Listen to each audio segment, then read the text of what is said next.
I've worked late nights at the same small-town bar for years, the kind of place where everyone knows each other's drink order and stories get recycled every Friday night. Closing time was muscle memory for me. Lock the cash drawer, stack the stools, wipe the counter, deadbolt the doors. Then it was just me, the empty parking lot, and a half-hour drive home through the back roads of rural nowhere. That drive has always been my decompression. No traffic lights, no rush hour, no human noise except maybe the faint whine of power lines. Just black ribbon roads cutting through open fields and dense woods, lit only by the dull glow of my headlights.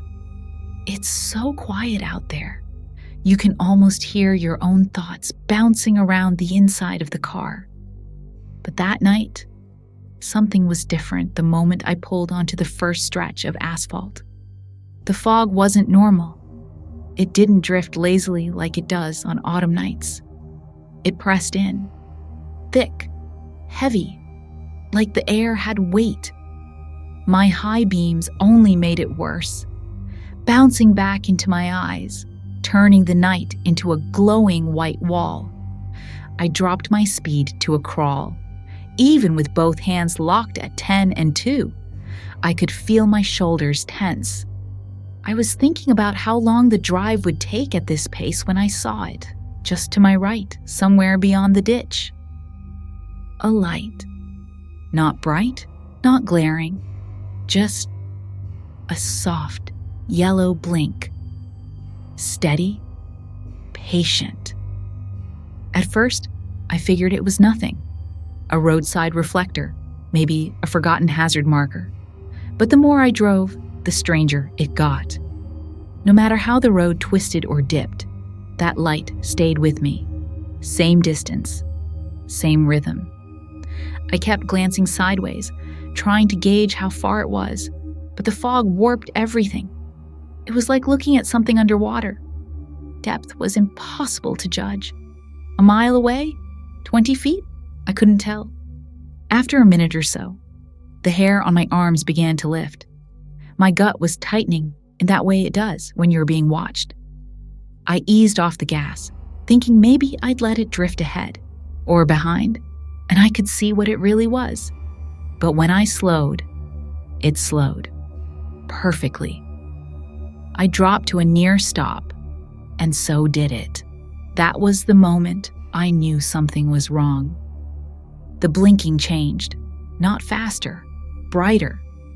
Each pulse burned a little stronger, like a flame finding more oxygen. The glow felt alive. My brain went practical. Reverse, turn around, go back to the bar. But when I reached for the gear shift, my hand froze. The engine wasn't running. I hadn't turned it off. I hadn't even touched the key. But the dashboard was dark, the hum of the motor gone. My fingers started to tremble. And I don't shake. Not at work, not in life. I pour drinks for a living. My hands have to be steady. I tried the ignition. Nothing. Not even a click. The light outside flared brighter, as if it was reacting to me, trying. I reached for my phone. Black screen. Dead battery. I'd checked it less than 30 minutes earlier, and it was at 20%. The pulses outside grew hotter, brighter, until it was all I could see through the fog. Then, a flash. White, searing, all-consuming. My eyes slammed shut instinctively, arms coming up to shield my face. The inside of my eyelids glowed red from the blast of light. I could feel the heat of it on my skin, prickling like I was standing too close to a bonfire. It felt like it went on forever. 10 seconds, maybe more.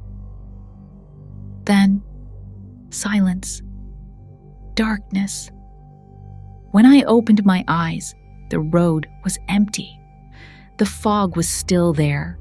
clinging to the edges of the beams from my headlights, which were back on. I turned the key. The engine came to life instantly. No sputter, no warning lights, like nothing had happened. I didn't waste a second. My foot slammed down, and I didn't take my eyes off the asphalt until I was in my driveway. I've told this story to friends, family, even regulars at the bar. I've heard every explanation: swamp gas, faulty electrical, a trick of the fog. But none of them explain why my phone and car died at the exact same time. Or why that light felt like it was watching me. And why, when I drive that road now, even on clear nights, I still glance to the right, just to make sure it isn't there. If you're ever alone in the fog, and something starts keeping pace with you, don't stop. Don't slow down. Don't even look at it.